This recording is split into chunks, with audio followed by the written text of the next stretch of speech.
Amén. Bendito sea su nombre. Le doy la bienvenida a todos los que pueden conectarse durante la semana, aquellos que no han podido estar con nosotros en este Shabbat y en esta mañana que tenemos el estudio con nuestro hermano Mario. Quiero leer la bendición de la Torá antes de comenzar este estudio y dice así: bendito eres tú, Señor, nuestro Dios, Rey del universo, que nos ha santificado con sus preceptos y nos ordenó ocuparnos del estudio de las palabras de la Torá.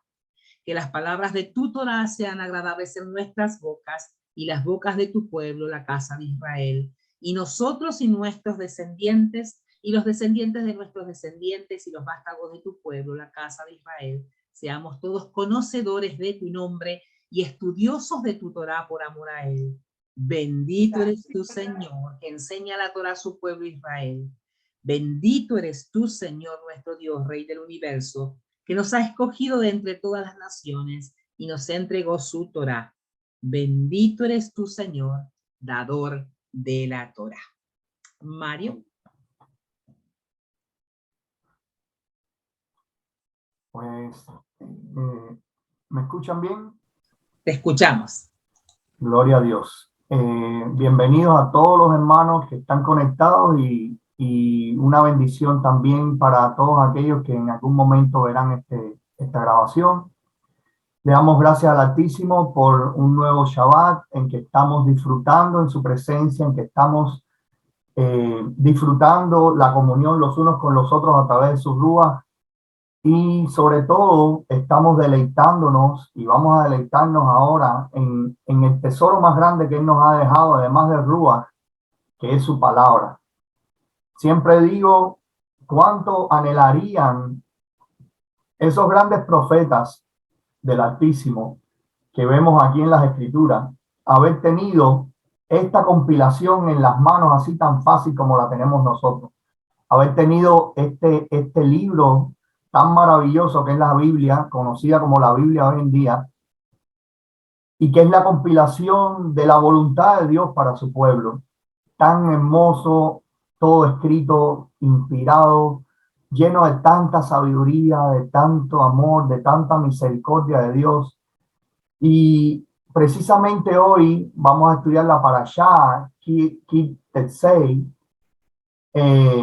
traducido al español es cuando salga, porque así es como comienza el versículo que nosotros tomamos como referencia para o bueno, que los sabios tomaron para referencia y ponerle el título cuando salieres a la guerra.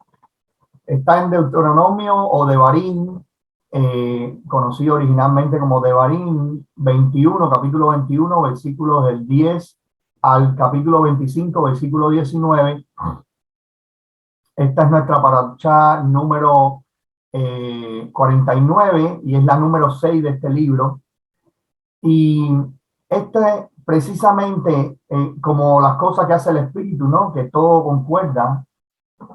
Precisamente cuando estudiemos ahora brevemente esta parashá, nos vamos a dar cuenta de que la alabanza que cantamos de Dios de pactos es precisamente, está reflejada en esta parashá. Vamos a ver cómo nuestro Elohim es un Elohim de pactos, que dedica su tiempo y dedica su capacidad omnipotente en tomar detalle y control de cada una de las cosas que son necesarias para la vida de su pueblo santo. Tristemente hoy en día mucha gente se dedica en su desconocimiento total acerca de las escrituras y acerca del Elohim glorioso que nosotros creemos, a decir que este libro no tiene vigencia. Nos dicen que esto fue escrito mucho tiempo atrás y que era cuando la gente era supersticiosa, cuando había ignorancia en cuanto a la ciencia, y entonces que bueno, que es una estupidez seguir leyendo y creyendo en estas cosas que no tienen ninguna vigencia. Y vemos que ese espíritu completamente contrario al Altísimo se ha regado y cada día, incluso tristemente, se enseña en las escuelas. Pero qué bueno es encontrarnos con la palabra y ver que todo eso es mentira. porque ahora vamos a analizar cómo el Señor ha tenido con cuidado de darnos hasta lo más mínimo de instrucción. Por ejemplo, esta porción de la parashá consta de 74 misbots o mandamientos. Es una de las parashá donde más concentran mandamientos que no son solo para nuestra obediencia, sino para prohibirnos también cosas que nos hagan daño. Es increíble, son 27 mandamientos positivos, es decir, con consecuencias positivas, y 47 prohibiciones para evitarnos problemas. Y es increíble, es maravilloso ver a nuestro Elohim desde su gloria tomando control hasta el más mínimo detalle de nuestras vidas. Así que vamos a comenzar. Vamos a estudiar desde el capítulo, como les dije anteriormente, desde el capítulo 21, versículo 10 hasta el capítulo 25 completo. Y comenzamos por el Deuteronomio 21, del 10 al 14. Este es un pasaje que tiene un montón de implicaciones. Y es también interesante ver cómo el Señor tiene cuidado incluso hasta de los enemigos, hasta de la dignidad de los enemigos. Porque en este caso está hablando de la cautividad de una mujer enemiga de la nación de Israel. Y no voy a leer pasaje por pasaje porque se supone primero que nosotros lo hayamos leído también ya en el transcurso de la semana, sino que voy a resaltar puntos porque es muy extenso el texto que vamos a estudiar hoy. Y entonces, por ejemplo, comienza diciendo: cuando salieres a la guerra contra tus enemigos y Yod-Hei Vah-Hei tu Elohim te entregara en tu mano y tomares de ellos cautivos y vieres entre los cautivos una mujer hermosa y la codiciares y la tomares por ti por mujer, la meterás en tu casa y ella rapará su cabeza y cortará sus uñas. Y ahí continúa hasta el 14, mostrándonos un proceso. ¿Qué pasa? Es duro, es difícil. La guerra es un fenómeno realmente desagradable y malo. Entonces, una de las cosas que se exacerba la guerra es que el guerrero, en medio de la batalla, que pasa bastante tiempo, disculpen, bastante tiempo guerreando solo en medio del campamento, rodeado de hombres, alejado de su pueblo, alejado de los confort de su casa, se puede encontrar una mujer bonita entre los enemigos. Sin embargo, aún así el Señor preserva la dignidad de esa mujer. ¿Por qué? Porque la costumbre era que cuando el invasor o el ejército enemigo conquistaba o vencía a otro ejército, los soldados inmediatamente iban y depredaban al enemigo al punto de violar a sus mujeres también. Sin embargo, recuerden, el Señor está indicando claramente los límites para su pueblo. Su pueblo tenía que ser diferente. Su pueblo tenía que ser un pueblo santo, que no se comportara como animales, como bestias, sino que tenían que respetar incluso la dignidad del enemigo derrotado. En este caso, si encontraba a una mujer, el texto nos enseña cómo el guerrero, aunque le gustara a esa mujer, no podía llegarse a ella, no podía tener relaciones con ella, no podía violarla.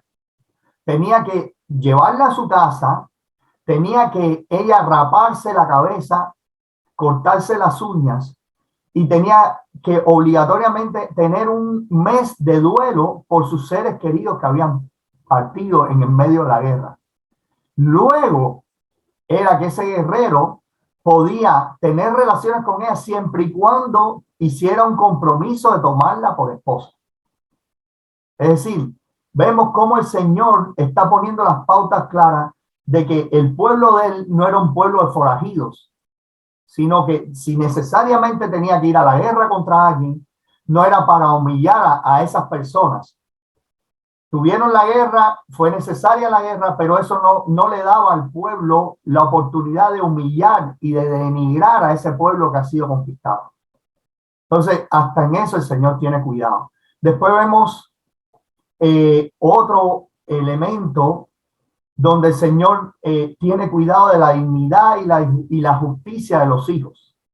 Los hijos no tienen la culpa y esto lo vemos en el Deuteronomio 21, del 15 al 17. Por ejemplo, aquí habla de los primogénitos y el derecho del primogénito no importa cuál haya sido su origen. En este caso, incluso, y se relaciona incluso con el anterior, ¿qué tal si de esa relación con esa enemiga sale el primogénito de ese soldado? Aún así, cuando se repartan los bienes, ese primogénito que no fue concebido dentro del marco natural que Dios estableció para la relación de los matrimonios en su pueblo, aún así ese primogénito goza de todos los privilegios que goza cualquier primogénito. ¿Por qué? Porque ese niño que nació primogénito no tiene la culpa de las circunstancias en que fue concebido. Y Dios tiene control. Nuestro Elohim tiene control y cuidado de eso aún. Y dice que aunque ese primogénito haya sido producto de un acto sexual con una repudiada, aún así es primogénito. Y aún así el Señor exige para ese primogénito la honra debida a su posición de primogénito y el cuidado que debe tener como primogénito. Y esto es importante, hermano. Nosotros debemos entender cómo nuestro Elohim cuida del desvalido, cuida del inocente, cuida del que no es culpable del pecado de otro. Aún siendo el primogénito una aborrecida, tiene los derechos del primogénito, aunque todos los demás hijos restantes hayan sido producto de un matrimonio sin problemas, de un matrimonio con la mujer deseada y amada, con todas las de la ley. Aún así, aquel primogénito tiene todos los derechos por encima del resto de los hijos, como debe ser. Así continuamos. Está también la explicación de qué hacer con el hijo rebelde. Con respecto a este mandamiento, que es un poco complejo, es un poco difícil, dice que si tienes un hijo muy rebelde que no se sujeta a ninguna disciplina, debe ser llevado a los ancianos y ahí entregado para ser apedreado. Realmente hay polémica en cuanto a este mandamiento porque ¿qué padre? Analicemos nosotros que somos padres. Nuestro hijo sale rebelde, bien rebelde, al punto de que no podemos ya hacer nada con él.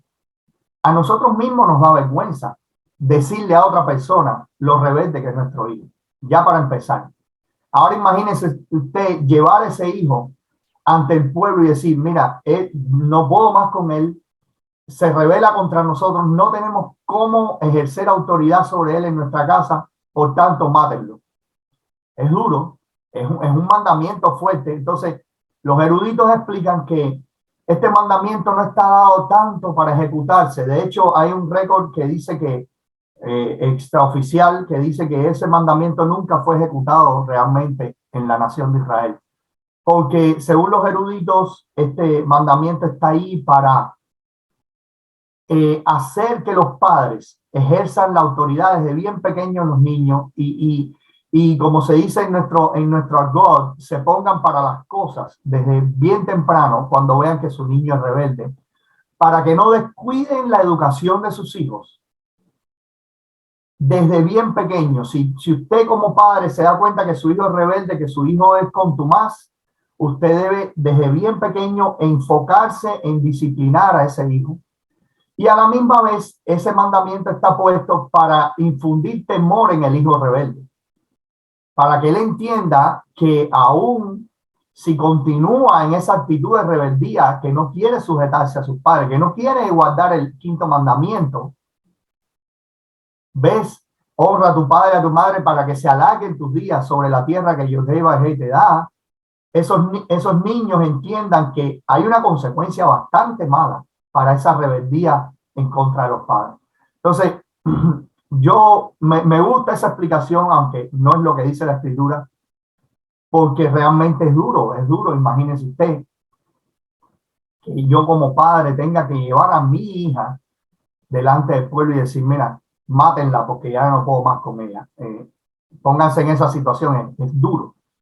Así que entendemos, según la sabiduría que Dios ha dado a sus eruditos, que este mandamiento es más como una línea, tanto para padres como a hijos, tener como una señal de alerta y de alarma para evitar la rebeldía y purificar así la sociedad que iba a formarse en ese pueblo escogido, para que hubiera la honra de vida entre hijos y padres, de hijos hacia los padres. Así también vemos en el del 22 al 23, este es un pasaje bastante interesante. Dice, si alguno hubiera cometido algún crimen digno de muerte y lo hicieres morir y lo colgares en un madero, no dejarás que su cuerpo pase la noche sobre el madero. Sin falta lo enterrarás el mismo día, porque maldito por Dios es el colgado, y no contaminarás tu tierra que Yodhei Bajei tu Elohim te da por heredad. Es interesante que cuando vemos este mandamiento, nos viene a la mente lo que sucedió con nuestro Mesías. Y yo esto no lo saqué de ningún lado, esto simplemente pienso que haya sido algo así que Dios lo previó desde aquel tiempo. Él sabía, en su omnisciencia, él sabe todas las cosas que han de suceder. Y yo entiendo, y esto es mi reflexión, no lo enseño ni como mandamiento, ni como enseñanza establecida por Dios, es una reflexión que yo hago, digo, cuán sabio es nuestro Señor sabiendo que en el futuro su Mesías, que iba a ser muerto por nosotros, iba precisamente a experimentar este tipo de muerte, colgado en un madero, en este caso, iba a morir por mano del Imperio Romano, por mano de impíos, iba a morir colgado en un madero. Ahora imagínense si esta previsión no hubiera estado para la nación de Israel, ¿qué hubiera pasado con el cuerpo lacerado y muerto de nuestro Mesías colgado en un madero por tiempo indefinido? Él tenía que resucitar al tercer día, pero dice la Escritura también tenía que cumplirse, que dice que su cuerpo no vería corrupción. Pero sin embargo, si él hubiera quedado en el madero por 3 días, hubiera sido profanado, se hubiera descompuesto rápidamente, hubiera sido profanado su cuerpo y contaminado por las aves de rapiña, por los parásitos, por la inmundicia que está en el ambiente. ¿Se imaginan eso?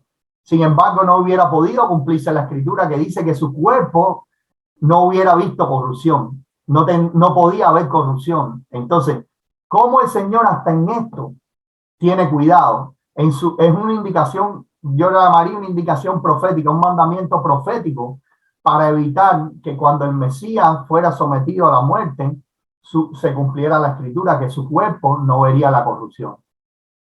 Bendito sea su nombre para siempre. Es maravilloso y yo me quedo perplejo ver cuánto cuidado tiene el Señor hasta el más mínimo detalle, en su sabiduría, en su misericordia para con nosotros. Ahí continuamos ahora Deuteronomio 22, de Barín 22, y del 1 al 3 vamos a ver un texto que nos habla de cómo nosotros debemos tener cuidado aún de lo ajeno. Dice, voy a leer el 1 nada más: si vieres el extraviado del buey de tu hermano o su cordero, no le negarás tu ayuda, lo volverás a tu hermano. El Señor nos está enseñando a través de este mandamiento, y le estaba enseñando a su nación santa, y nos está enseñando a nosotros como nación santa, devolver lo ajeno. Si algo no es tuyo, devuélvelo. Porque el Señor está enseñándole a su pueblo dignidad y justicia entre su pueblo, para que los hombres se comporten de forma digna, de forma justa. Como mismo, si usted se le pierde algo, usted desearía que se lo devolvieran porque es algo que usted necesita o que usted quiere o que significa algo para usted. Así el Señor nos está mandando que si encontramos algo que no es nuestro, devolverlo, por supuesto, mientras que haya la posibilidad. Hay cosas que nos encontramos que no tenemos forma de saber a quién le pertenece, ok, pero en caso de que no sea así. Nosotros siempre debemos devolver las cosas para precisamente crear una sociedad que actúe con dignidad y con justicia entre los hombres. También el 4 nos habla de la solidaridad, de cómo ayudar a nuestro prójimo en caso que lo encontremos en medio de una situación difícil. En este caso habla de encontrar al hermano tratando de levantar a un animal pesado. Y igual, de la misma forma, el Señor tiene cuidado de ayudar a nuestro prójimo. Tenemos que aprender a ayudar a nuestro prójimo. Tenemos muchas ocupaciones en la vida, vivimos una vida que pasa muy rápido, pero qué bonito es poder sacar tiempo para hacer misericordia y ayudar al prójimo en una necesidad. En este caso, yo tengo el testimonio de un amigo mío que no era creyente. Muchos de ustedes lo conocen porque ha compartido ahora recientemente con nosotros los Shabbat. Y él no era creyente y él estaba trasladándose de Houston hacia acá, hacia Jacksonville, y venía mudándose. Y él tiene una van, una Toyota van, pero estaba tan cargada de todas las cosas que venía él, que tenía sus pertenencias, que el tramo era muy largo. Imagínense, desde Houston, Texas, hasta Jacksonville, en la Florida. Y una de las gomas del carro se le reventó, ya llegando aquí, después de salir de Tallahassee. Y se le reventó en el medio del expressway.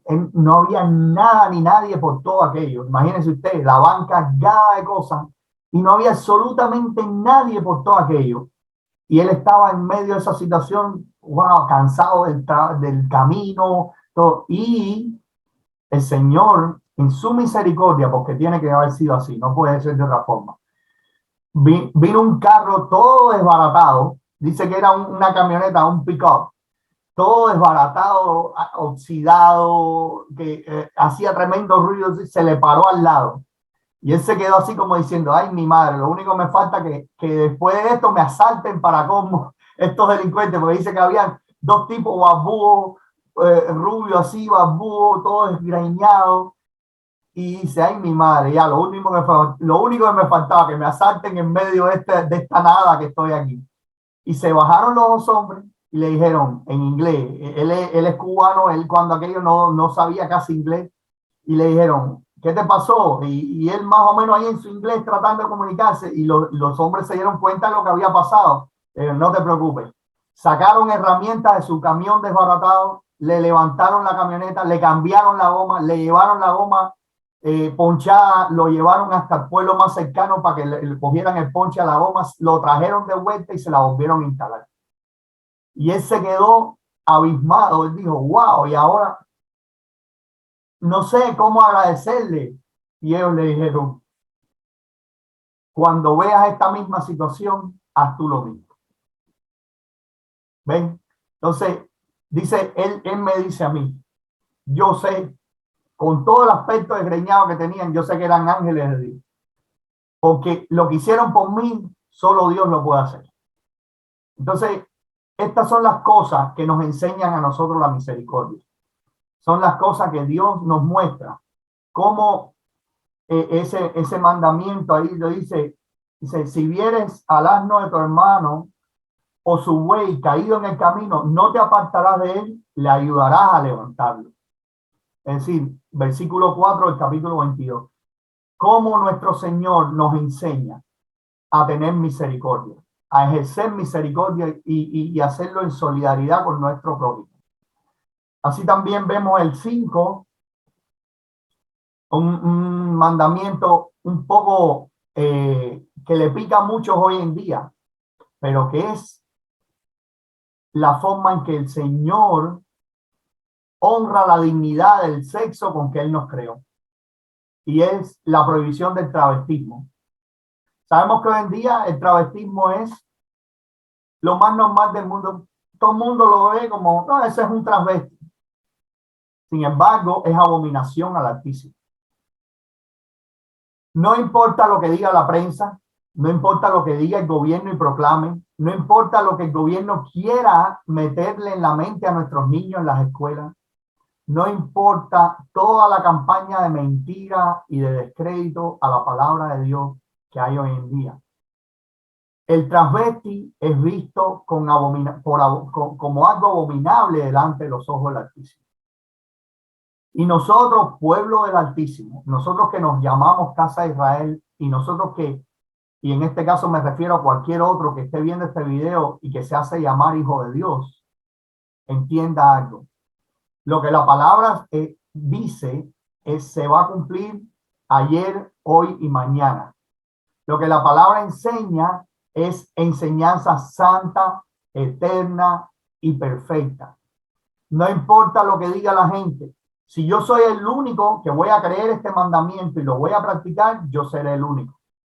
A mí no me interesa lo que diga la gente, no me interesa lo que diga quien me rodea. Nosotros tenemos que guiarnos por lo que el Altísimo ha establecido. Y el Altísimo dice que es abominación el travestismo. Está diciendo claramente, no vestirá la mujer traje de hombre, ni el hombre vestirá ropa de mujer, porque es abominación a Jehová tu Elohim, cualquiera que esto hace. Santa palabra, como dicen los ancianos. Ok, hermano, no hay que buscarle una explicación extra, que si en aquel contexto, no, está ahí y se acabó. Está ahí y se acabó. Y el Señor lo que está es preservando la dignidad del sexo que Él nos dio cuando nos creó. Más nada que eso. Él nos hizo hombres, por tanto el hombre se viste como hombre. Nos hizo mujer, a las que hizo mujer, la mujer se viste como mujer. No hay que estar cambiando nada. No hay que estar confundiendo a nadie. ¿Por qué? Porque el Señor nos está enseñando a que nuestra identidad tiene que ser firme y clara en todas las cosas. ¿Ok? Entonces, continuamos. Habla también en el 6 y en el 7, versículos 6 y 7, y es importante y es interesante ver esto. Cómo aún el Señor tiene cuidado hasta de los animales silvestres. Y es algo increíble. Los detractores de la escritura, los detractores del pueblo de Dios, una de las cosas que hablan es que en el antiguo pacto, como se hacían tantos sacrificios, Dios no respetaba a los animales.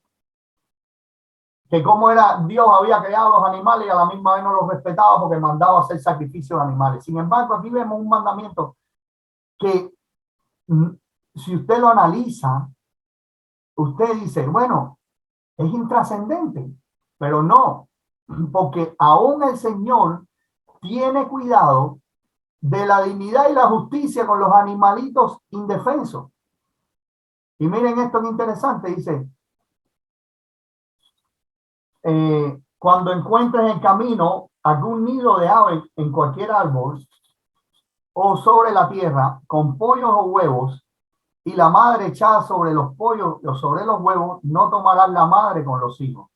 Dejarás ir a la madre y tomarás los pollos para ti, para que te vaya bien y prolongues tus días. ¡Wow! Es un mandamiento que tiene recompensa. Es decir, si nosotros hacemos justicia con el animalito indefenso, si nosotros cuidamos, ¿por qué estás diciendo esto? Porque los polluelos, al final de cuentas, cuando crecen, se separan de la madre. Pero la madre está cuidando de esos polluelos y está ahí desvalida. Porque cuando un ave está cuidando a sus polluelos, no tiene cómo defenderse, está enfocada en cuidar a sus polluelos.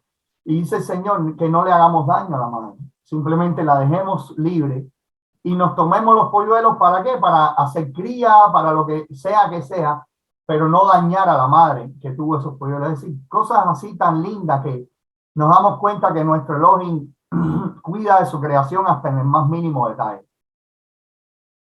El 8 nos habla de tener provisión y previsión para evitar accidentes, y habla de construir el pretil alrededor de las azoteas para que nadie se caiga y se mate. El 9 al 11 nos habla de las mezclas antinaturales. No sembrarás tu viña con semilla diversa, no sea que pierdas todo, tanto la semilla que sembraste como el fruto de la viña. No ararás con buey y asno juntamente, y no vestirás ropa de lana y lino juntamente. Son mandamientos y habla también de que haremos flecos en los mantos, en las puntas de nuestros mantos. Estos son mandamientos un poco polémicos. De hecho, hay muchas personas que especulan, hay explicaciones incluso científicas al respecto. Sería extenso meternos en toda la explicación. De hecho, en el artículo que el pastor nos envió, habla sobre todo la mezcla del lino con la lana. Ahora, el resumen de estas cosas aquí, de por qué estos mandamientos, yo lo veo como el Señor nos está enseñando de que evitemos las mezclas antinaturales. Es decir, Él creó las cosas en su estado puro e incluso Él creó mezclas. Vemos mezclas en minerales, vemos mezclas en especies de animales, pero más allá de eso, el Señor nos está incitando, y yo lo veo desde este punto de vista, no juegues a ser Dios. No juegues a ser Dios. Es decir, tú puedes tener la habilidad de mezclar cosas, pero trata de no hacerlo más allá de las limitaciones que tú como ser humano tienes, para evitar la tentación de ser Dios, de creerte que eres Dios, de creerte que creaste algo, de creerte que estás creando algo nuevo y que eres comparable con el creador. Y eso lo estamos viendo, ese espíritu, desgraciadamente, lo estamos viendo hoy en día, cuando vemos que el ser humano, sobre todo, se está viendo mucho en la alta tecnología y en la biotecnología. Hay seres humanos en una carrera frenética por poder crear vida, por poder entender y descifrar los mecanismos a través de los cuales la vida es creada en los seres vivos. Y cuidado con esto, hermano. Yo no sé quién está viendo este estudio, puede ser un científico, puede ser alguien que tenga un vasto conocimiento de este tipo de tecnología, de la biotecnología. Cuidado con esto. El único dador de la vida es el Altísimo. El único sustentador de la vida es el Altísimo. El único que tiene la capacidad de crear es el Altísimo. Cuando nosotros tratamos de pasar ese límite que Él nos ha puesto, cuando nosotros nos empeñemos de alguna forma en pasar los límites que el Altísimo ha puesto, estamos jugando a ser Dios. Y cuando hacemos eso, estamos tratando de usurpar el lugar que a Él le corresponde. Entonces, cuidado con esto. Nosotros tenemos un límite puesto por el Creador. Ese límite no se puede traspasar. El día que traspasemos ese límite, estamos tratando de usurpar la posición de Él, y eso automáticamente nos desecha delante de Él. Mucho cuidado, hermano. Tengamos sabiduría. Sepamos cuáles son nuestros límites. Sepamos cuál es la frontera que tenemos alrededor nuestro como pueblo santo, para no traspasarla, porque el día que la traspasemos van a haber consecuencias que no queremos sufrir. Pasamos entonces en el mismo, ahora vemos un conjunto de leyes que tienen que ver con la moral, la dignidad y la justicia hacia las transgresiones sexuales, con respecto a las transgresiones sexuales. Y vemos, por ejemplo, del 13 al 21, en este grupo de textos, vamos a ver cómo el Señor está tratando de preservar la dignidad y la justicia, tanto para una mujer como para un hombre, en caso de una calumnia moral. Y se extiende más en la mujer porque desgraciadamente los hombres son muy dados a esto, en este caso, tomar una mujer y después de cierto tiempo decir, ya, esta no me gusta más y la voy a votar. Entonces, ¿cuál es el pretexto? Para no verse mal delante de la sociedad, los hombres inventaban, y de hecho inventan hoy en día que la mujer le fue infiel. Eso se ve mucho. Entonces, aquí el Señor muestra todos los pasos a seguir para evitar la calumnia injusta en contra de una mujer, que el marido simplemente lo que quiere es desecharla. Y habla del castigo contra esa calumnia. Y esto es importante. ¿Por qué? Porque el Señor está preservando la dignidad de esa mujer. Nadie tiene el derecho de infamar, nadie tiene el derecho de calumniar a otro ser humano. Ningún esposo puede calumniar a su mujer simplemente porque no le gusta, porque ya no quiere tenerla más como mujer. Si usted no quiere cargar la consecuencia de que todo el mundo vea que simplemente tú eres un impío y que no quieres lidiar con tu pecado, no eches una deshonra sobre alguien inocente. Y eso es lo que el Señor está haciendo aquí. Está protegiendo a esa mujer. ¿Para qué? Para castigar al difamador y para proteger la dignidad de ella. Pero a la misma vez está protegiendo la dignidad del hombre, porque puede ocurrir la otra parte. Puede ocurrir que esa mujer vaya al matrimonio diciendo que ella es casta y que es pura delante de Dios, y sin embargo el hombre descubre que no ha sido así. Entonces también está la contraparte para proteger la dignidad del hombre. Él se casó con ella pensando que era una mujer casta y pura, y resulta ser que esa mujer simplemente lo engañó. Entonces ahí el Señor está manejando la situación en ambas direcciones, pero la idea principal y el objetivo del Señor con este mandamiento es precisamente guardar y preservar la dignidad con justicia de ambos miembros del matrimonio. Si fue la mujer la que es injuriada, o si fue el hombre que es engañado. También vemos en el 22 el adulterio, el castigo del adulterio. Y aquí el Señor es radical, hermano. Y es radical. Dice, si fuere sorprendido alguno acostado con una mujer casada con marido, ambos morirán. El hombre que se acostó con la mujer y la mujer también. Así quitarás el mal de Israel. Y esto el Señor está siendo claro precisamente porque, y está siendo tajante, porque este pecado, el pecado de adulterio, es uno de los pecados más abominables que pueda sufrir un ser humano. Imagínese usted que usted está inocentemente en su trabajo y que su cónyuge está siendo infiel con otra persona. Eso implica tanta abominación, eso implica traición, eso implica daño en la dignidad de la persona que es engañada, implica inmundicia, implica contaminación del lugar santo que debe ser el hogar, implica tantas cosas que el Señor no se toma tiempo en explicar nada. El Señor simplemente manda a que mueran los dos adúlteros. Y esto suena un poco feo, un poco duro, pero hoy en día vemos la degradación moral y espiritual y social que hay en los países, en las naciones, entre los pueblos. Y es precisamente por pasarle por alto este mandamiento. Este mandamiento no solo está puesto para matar a las personas. No. Ese es el último objetivo que el Señor tiene aquí con este mandamiento. El objetivo primordial de este mandamiento es que las personas se refrenen su pecado, que refrenen su pecado cuando sientan el deseo ese de adulterar, que está hoy en día tan diseminado en el mundo entero. Este es un mandamiento que está puesto como el mandamiento ese de que matemos al hijo, mandemos a matar al hijo rebelde. Este es similar. Este es un mandamiento que está puesto como para decirte, piensa bien qué vas a hacer antes de adulterar.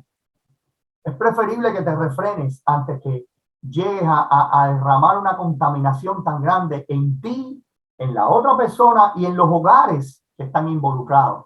Sin embargo, hoy en día la gente le pasa, porque este es un mandamiento antiguo, porque eso era cuando la sociedad era salvaje, porque eso era cuando habían ese tipo de sociedades supersticiosas que creían en un Dios, pero hoy en día no, seamos libres, no importa. Y entonces las consecuencias de este comportamiento tan repugnante que es el adulterio, es la degradación social que tenemos hoy en día. Hoy vemos que no se respeta el hogar, no se respeta el matrimonio, no se respetan los cónyuges, y por tanto el fruto de ese irrespeto es una sociedad donde los jóvenes, los hijos, no tienen respeto por sus padres. ¿Qué hijo va a respetar a un padre que es adúltero? ¿O qué hijo va a respetar a una madre que es adúltera? Ningún respeto. Y entonces de ahí en adelante es una cadena de acontecimientos negativos que impacta toda la sociedad y todo se va cayendo en pedazos, como tristemente está pasando de mí. Entonces, por eso el Señor es tan tajante con este mandamiento. Así también vemos del 23 al 29 la justicia por violación. Y el Señor hace todo un análisis de lo que debe ser tratado, la justicia que se debe tener con respecto a alguien a una mujer que ha sido violada. Por supuesto, si la mujer no ofrece resistencia para traerlo al contexto actual, el Señor tiene previsto ahí que si la mujer no pudo ofrecer resistencia porque no hubo quien, o ofreció resistencia y no hubo quien la amparara, el violador muere. Pero también está diciendo que si la mujer consintió la violación y no quiso defenderse y no hizo nada por defenderse, ella va a morir también. Es un poco chocante, es un poco fuerte, pero estamos viendo cómo el Señor está previendo las diferentes cosas. Y al final, lo que está es guardando la dignidad y la justicia hacia la víctima de la violación. Y es triste porque hoy en día la violación es otro de los pecados que está rampante en el mundo. ¿Por qué? Porque muchas veces, y tristemente así pasa, el violador simplemente lo meten en la cárcel, después lo llevan a un juicio amañado, él paga cierta cantidad de dinero, se busca un buen abogado y se pervierte la justicia y la víctima inocente de la violación queda con su culpa, queda con su frustración, queda con su deshonra y el culpable a la calle. Qué bueno sería, y esto es un criterio mío, y bueno, me perdona el que no esté de acuerdo y si está en contra, lo lamento, pero qué bueno sería que este mandamiento se pusiera en efecto exactamente como está escrito. Muchas mujeres inocentes no pagarían y no tendrían que cargar esa deshonra y ese dolor tan grande de ver cómo ha sido profanada su cuerpo por alguien que simplemente le dio la gana de violarla. Y realmente es algo terrible y es algo muy doloroso para la persona que es la víctima y no debería ser así. Pero tristemente, bueno, el hombre está lejos de Dios y estas cosas no se aplican ya.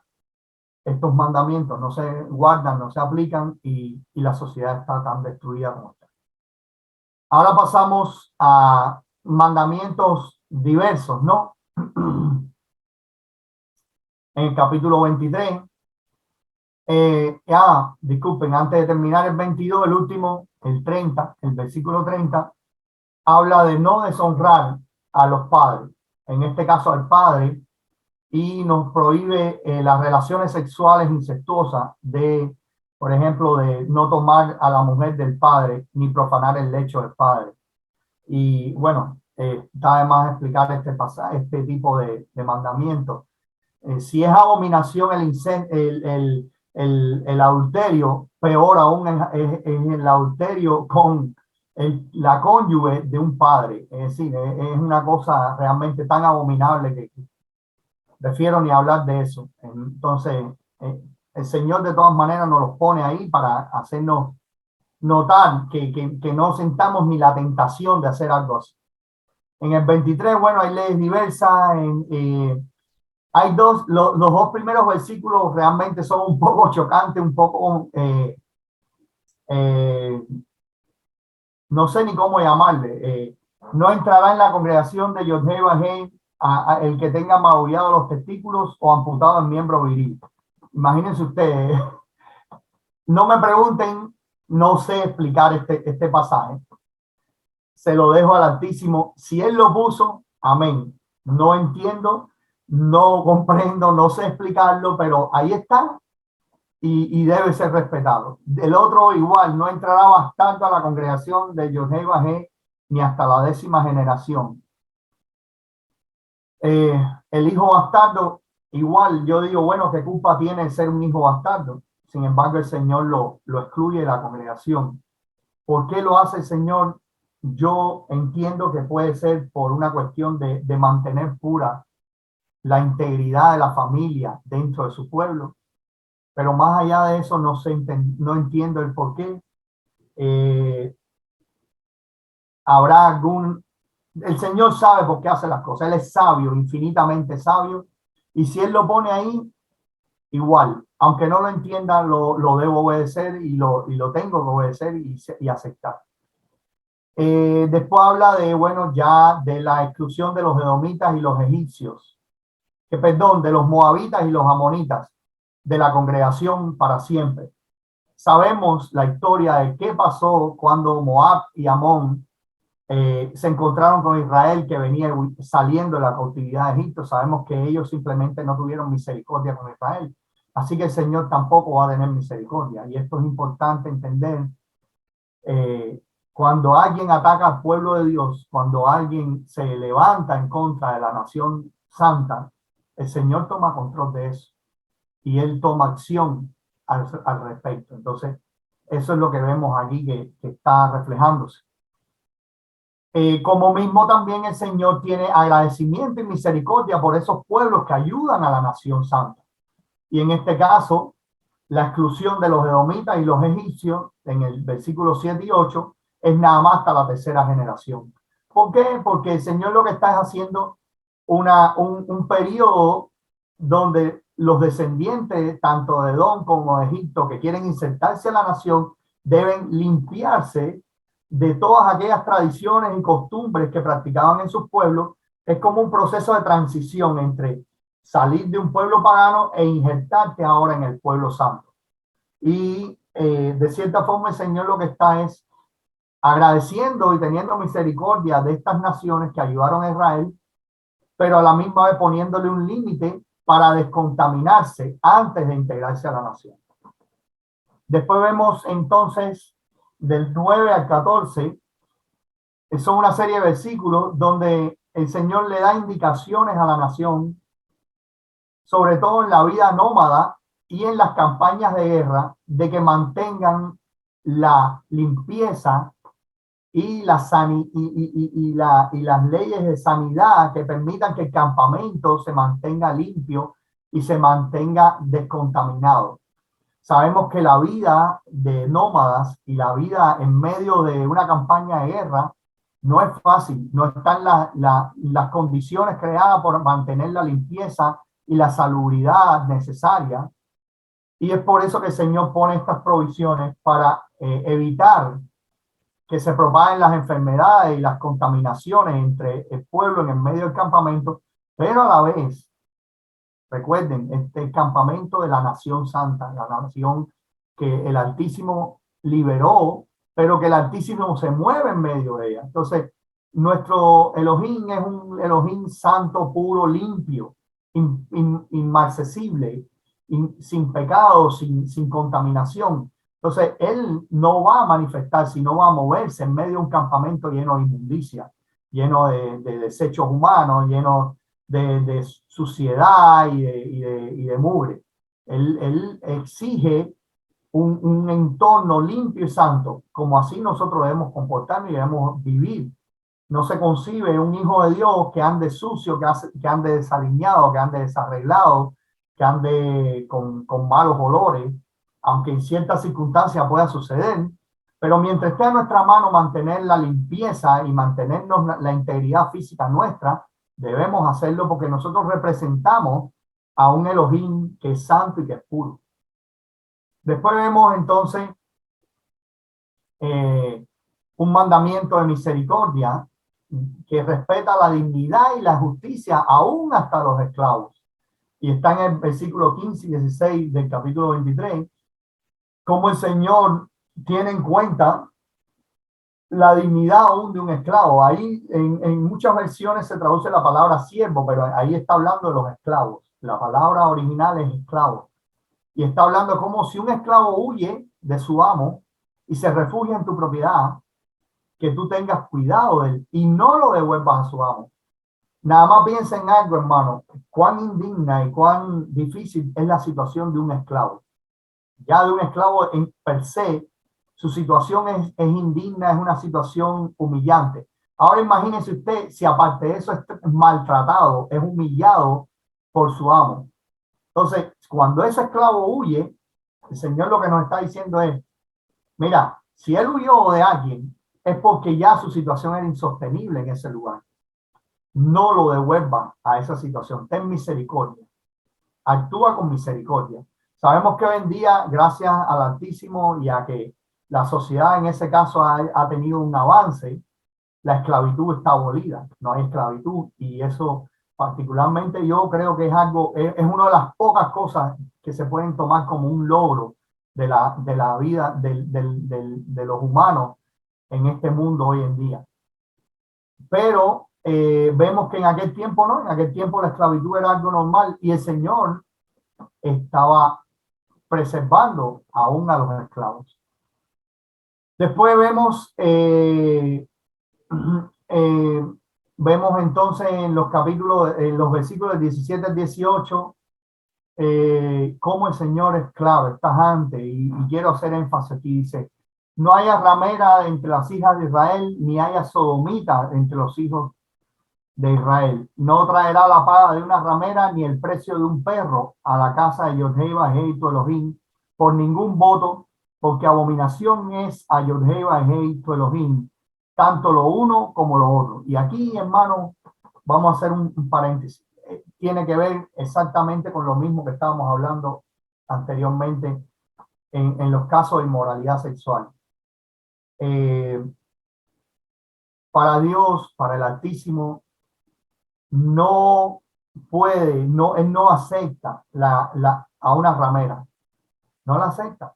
No la acepta porque la mujer que se dedica a la prostitución es una persona que ya simplemente ha perdido la dignidad hasta de lo más íntimo.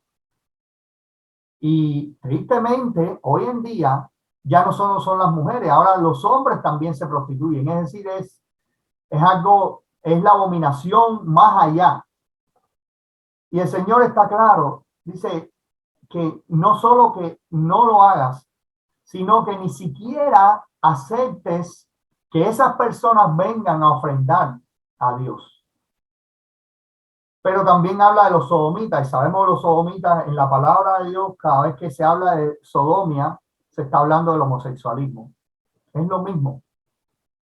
Por ahí hay 1000 teorías de que por el amor de Dios, que Dios nos ama a todos y que no importa lo que tú hagas con tu cuerpo, Él te ama. Eso es mentira, hermano. El Señor es claro. Y este no es el único mandamiento. Hay varios mandamientos en la Escritura acerca del homosexualismo. Eso es abominación delante del Altísimo. Y todo lo relacionado con eso es abominación. Y es abominación quien lo enseña, y es abominación quien lo permite, y es abominación quien lo aplaude, y es abominación quien lo acepta como algo natural.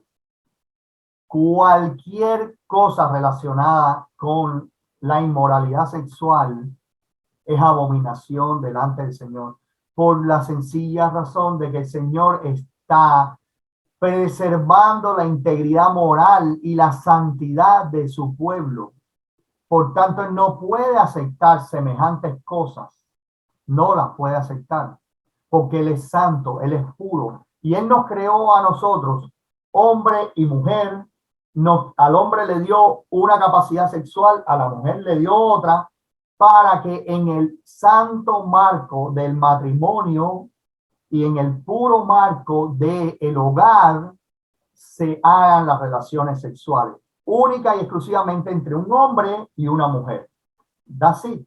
No hay otra alternativa, no hay otra cosa que se le pueda agregar a eso, hermano. Una vez más, alerta. El mundo y sus costumbres y su maldad están tratando de penetrar al pueblo de Dios. Están tratando de hacer que todas estas abominaciones se vean como normales, naturales, y haya que aceptarlas. Nosotros somos la barrera de contención contra el pecado.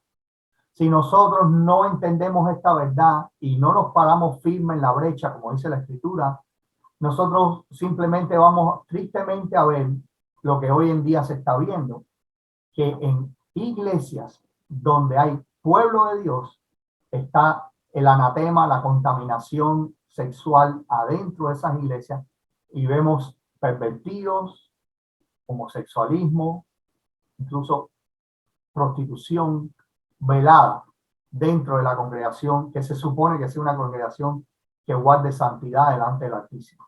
Así que mucho cuidado con esto.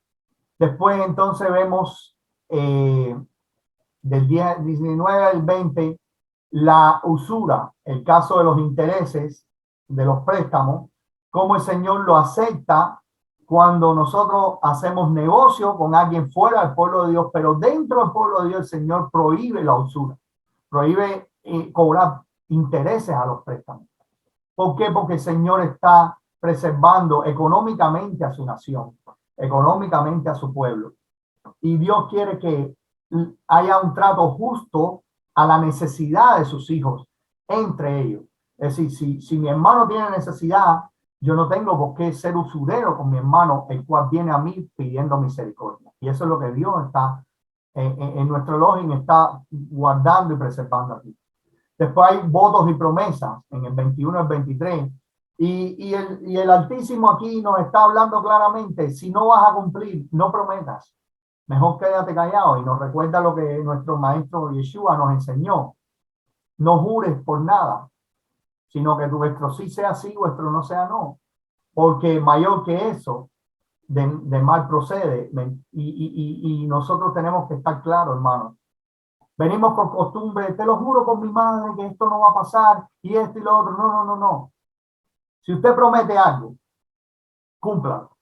Y si no, quédese callado. Es preferible quedarse callado y no fallar, que empezar a hacer votos y promesas y juramentos y al final fallar. Incluso hay gente que hasta jura por Dios. Imagínese usted. El 24 al 25 es algo lindo. El Señor realmente es algo lindo y lo voy a leer. Dice: cuando entres a la viña de tu prójimo, podrás comer uvas hasta saciarte, mas no pondrás en tu cesto. Cuando entres a la mies de tu prójimo, podrás arrancar espigas con tu mano, mas no aplicarás la hoz a la mies de tu prójimo. Y es un mandamiento similar, los dos son similares y nos indican algo tan lindo, y es que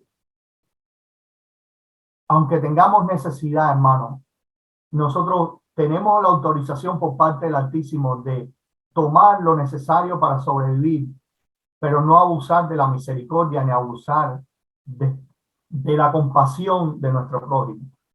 Si nuestro prójimo nos ayuda en determinada urgencia a suplir una necesidad, no vayamos más allá, no nos acostumbremos. Es decir, si entro a tomar una fruta de su cosecha, ok, sacio en ese momento mi hambre, pero yo no tengo que llevar una bolsa y empezar a llenar de mi bolsa de lo que no es mío. Y así pasa con todas las cosas. Cuando echemos mano de la misericordia de Dios, no abusemos de esa misericordia. El Altísimo puso la misericordia en su pueblo para que nos ayudemos los unos a los otros, no para que nos enseñoreemos los unos sobre los otros. Si un hermano tiene necesidad, lo ayudamos, pero ese hermano tiene que entender que la necesidad que él tiene en ese momento no está dada como para que el resto de los hermanos ya ahora tengan que vivir saciándolo a él. La necesidad debe suplirse en determinado momento, pero después nosotros debemos ser capaces de levantarnos, de progresar, de echar adelante nuestras vidas y después incluso usar misericordia con otros miembros de la congregación. Después vemos entonces, pasamos ahora al capítulo 24 y vemos del 1 al 4 otra referencia a lo que es el divorcio. Y en este caso, tiene que ver con la parte que está, una de las consecuencias de los divorcios, que tristemente es la promiscuidad. Y el Señor está siendo claro en esto. Es decir, si ya no queda más remedio y bueno, se produce el divorcio, el Señor es claro en evitar la promiscuidad dentro de su pueblo. Él no quiere que su pueblo sea promiscuo. Entonces, esa mujer o ese hombre que van a otra mujer o a otro hombre y después regresan de nuevo, eso, hermano, eso trae tantos problemas y todos sabemos de lo que estamos hablando. Esas cosas han sucedido y desgraciadamente después hay esas relaciones que vuelven hacia atrás. Han habido casos hasta de muerte. Entonces, el Altísimo en su soberanía y en su sabiduría está proveyendo reglas para evitar todo ese tipo de cosas. Evitar todo ese tipo de complicaciones tan terribles que se producen producto del pecado y más cuando impactan los matrimonios y los hogares. También está la ley para los recién casados, donde el Señor les da 1 año para que ellos puedan disfrutar de su matrimonio, porque es cierto que en la guerra pueden morir y pueden entonces perder la bendición de disfrutar de su matrimonio. Hasta en eso el Señor tiene compasión y honra esa institución sagrada que es el matrimonio. El versículo 6 habla de las prendas y cómo es importante. Dice, no tomarás en prenda la muela del molino, ni la de abajo ni la de arriba, porque sería tomar la prenda la vida del hombre. ¿Qué pasa? En aquel tiempo el molino era una herramienta extremadamente importante porque era a través de la cual se molían los granos para poder hacer las diferentes masas para comer. Entonces, imagínese usted que usted emprenda por un préstamo, le quite a alguien la única cosa que le sirve para el sustento de su hogar. Y el Señor está hablando claro, es decir, eh, podemos pedir prenda, lo cual Dios no lo prohíbe, pero a la misma vez nos quisiera que eso no fuera así. Pero si lo vas a hacer y vas a pedir por necesidad la prenda sobre el préstamo a un hermano, mira a ver qué prenda pides, que no humille a esa persona y que no desampare a esa persona.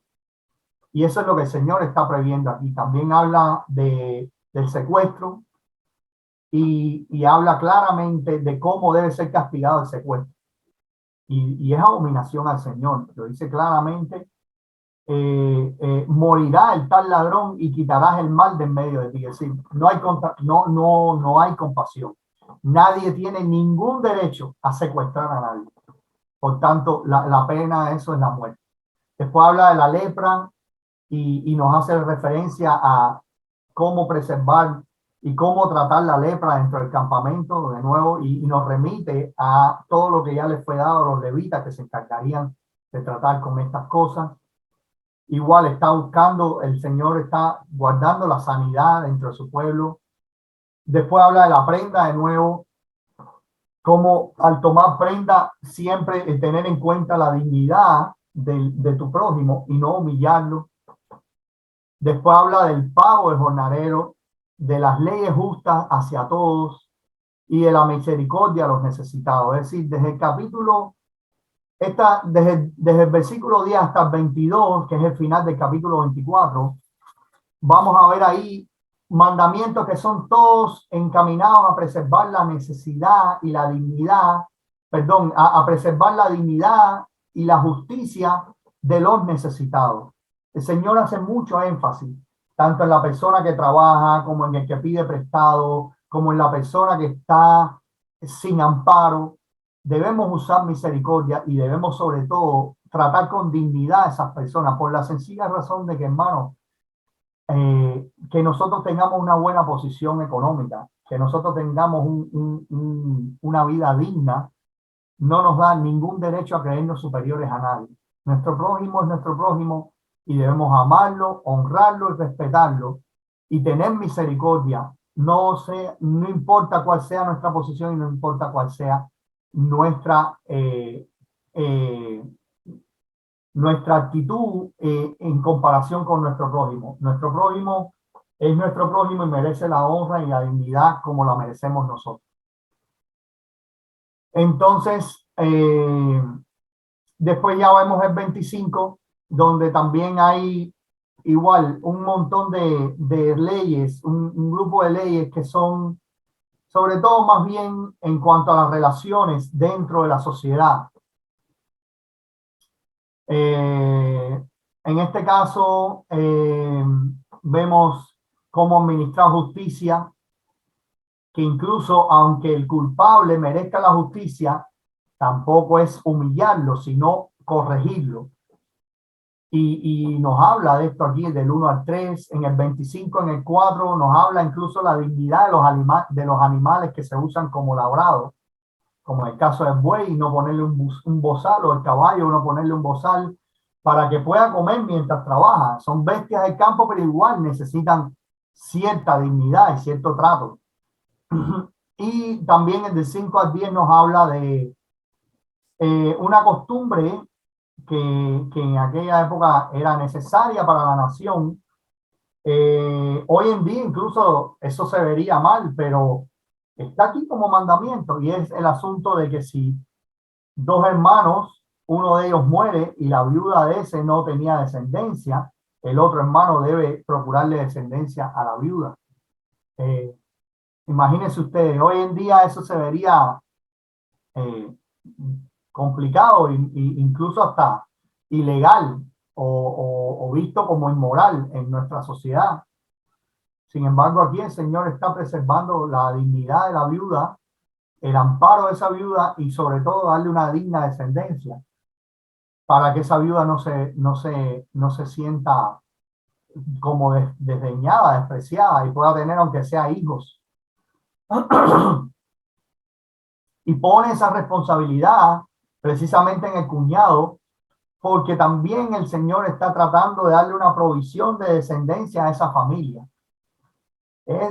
Ya les digo, hay leyes de estas que nosotros no entendemos, pero están aquí, hermano, están aquí, y el Altísimo es soberano, Él reina sobre todo, a Él nadie le puede cuestionar sus mandamientos. Y si no lo entendemos, bueno, tendremos que pedirle sabiduría para poderlos entender. ¿Qué les puedo decir al respecto? Habla de las riñas en el 11 y el 12, y habla de cómo se pueden producir hechos dentro de una riña donde se pase de la riña como tal a hechos degradantes o hechos impuros. Y bueno, habla aquí de cómo evitar eso. Usted lo lee y saque sus propias conclusiones, no me voy a meter ahí, pero yo lo veo como que el Señor está tratando de evitar que, aunque la riña pueda suceder, que no sea una riña donde haya inmoralidad o depravación. En el 13 al 16 habla de la estafa, del fraude, de la deslealtad. Yo lo quiero hacer énfasis aquí en este caso, como el Señor está hablando de pesa exacta y justa tendrás, efa cabal y justo tendrás, para que tus días sean prolongados sobre la tierra. Porque abominación es a Yodhei Bajei, cualquiera que hace estas cosas, cualquiera que hace injusticia. Y nos habla de las bolsas, del EFA, es decir, al final todo se resume en que el estafador, la persona que se aprovecha de la necesidad de otro, la persona que abusa, la persona que engaña, la persona que hace fraude, delante del Señor no tiene sus días prolongados. El Señor está buscando la integridad, el Señor está buscando la dignidad y la justicia de su pueblo, y tratar de preservar su sociedad, la sociedad que van a formar esos israelitas, y que en este caso tratar de preservarnos a nosotros. Hermano, no hay nada más desagradable que tener el estigma de que donde quiera que nos vean digan, no, ese es un estafador, ese es un mentiroso, ese es una persona que no es cabal. Cuando uno pierde la reputación en la sociedad, uno lo perdió todo. Ya perdió todo, porque nadie va a confiar en usted. Y eso es lo que el Señor nos está tratando de enseñar. Por último, ya el 25, y con esto terminamos, el Señor se extiende un poco más ya a partir de aquí con respecto a Amalek, del 17 al 19. Y dice, acuérdate de lo que hizo Amalek contigo en el camino cuando salía de Egipto, de cómo te salió al encuentro en el camino y te desbarató la retaguardia de todos los débiles que iban detrás de ti, cuando tú estabas cansado y trabajado y no tuvo ningún temor de Elohim.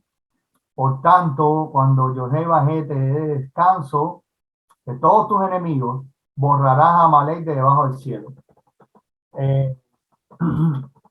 Amalek, sabemos la historia, lo pueden buscar en Éxodo, como no solo que atacó a la nación de Israel en medio del desierto en vez de brindarle ayuda, sino que fue un ataque cruel, porque no atacó de frente a la nación de Israel, ni siquiera se enfrentó a la vanguardia de Israel, sino que entró a la retaguardia y diezmó, diseminó con muerte a los que estaban desvalidos, a los enfermos, a los que tenían algún accidente, a los que estaban en la retaguardia.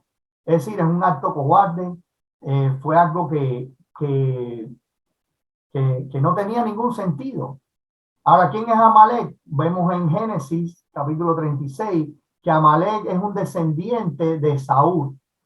Es precisamente un nieto de Saúl. Y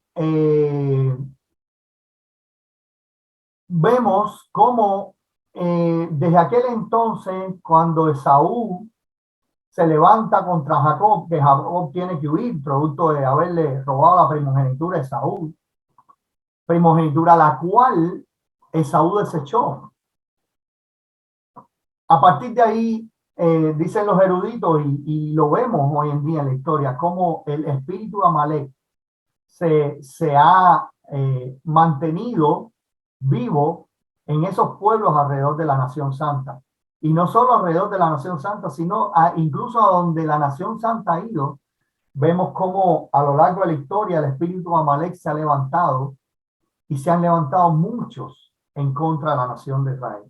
Por eso el Señor le había advertido a su pueblo desde aquel entonces que borraran a esa nación, precisamente para preservar que ese espíritu diabólico en contra de la nación de Israel se levantara. Y bueno, sabemos que la nación de Israel incumplió con esto y las consecuencias se han visto a lo largo de los años, tristemente. Hermano, como vemos en este pasaje, ya resumiendo, en esta parashá de hoy, hay un sinnúmero, ya lo vimos, 74 misbots o mandamientos en toda esta parashá. Y hay un factor común en casi todos ellos: mantener la dignidad de el Hijo de Dios, mantener la dignidad de la nación, mantener la santidad y la integridad de la nación santa. Y si algo quiero que se lleven en la mente de todo esto que hemos hablado y hemos estudiado, es que el Altísimo, nuestro Elohim, nuestro Creador, nuestro Salvador, procura siempre en todo lo que Él hace que nuestra vida sea una vida digna, pero que sea una vida santa, que honre su nombre. Si algo vamos a llevarnos en nuestra mente hoy, es que nuestro Elohim nos quiere preservar, no solo por nuestro bien, sino para que honremos con nuestra vida su nombre santo. A Él sea la gloria, a Él sea el imperio por todos los siglos. Te damos gracias, Padre, porque tú eres Elohim eterno, soberano, perfecto, infinito y santo. Te damos gracias por tu palabra que nos ministra nuestra vida y nos enseña hasta en el más mínimo detalle el cuidado que tú tienes de nosotros. Te damos gracias por la salvación en Yeshua, que nos hace ser parte de tu pueblo cuando no éramos pueblo, cuando no teníamos dignidad sobre esta tierra. Te damos gracias porque un día te veremos cara a cara y nos gozaremos en tu presencia. Te damos gracias, Señor, por tu misericordia y por tu palabra, y te damos gracias por tu Ruach, que nos ayuda a entenderlo. En el nombre de Yeshua, nuestro Mesías. Amén.